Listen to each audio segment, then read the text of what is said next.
Last night, which was the 23rd of September 2015, I watched as historical author Amanda Foreman's final eulogy to all things feminist was aired on BBC Two under the title of The Ascent of Woman.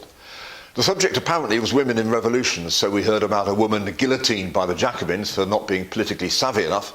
Okay, for being too feminist then. And another banished by Stalin to Sweden, actually.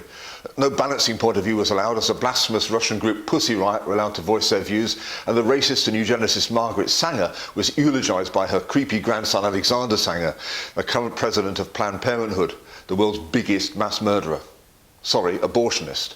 Abortion and contraception were, for Amanda, great liberating things for women.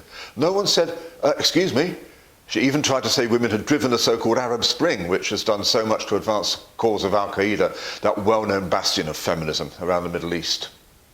People like Amanda Foreman seriously think that men and women are in competition with each other.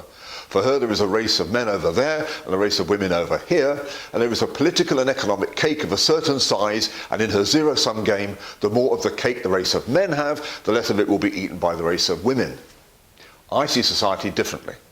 I see a collection of families. I see men and women working together in a family, from time to time in competition with other families, but for most of the time in collaboration with them, working together to improve their society. Many of these men and women are actually living or trying to live by the Bible model in which men love their wives and women respect their husbands, and vice versa. It's no surprise that so many feminists hate the family. It challenges their whole competitive philosophy. But I believe my family-based model fits the reality of life better than one which necessarily sets women against men. And so, if she sat down and thought about it, would Amanda Foreman. She is, after all, married to uber-prosperous hedge fund banker Jonathan Barton, by whom she has given birth to no fewer than 5 wonderfully gifted children. Amanda and Jonathan served together on the board of the House of Speakeasy, a modern and literary version of the chamber music soirees of yesteryear.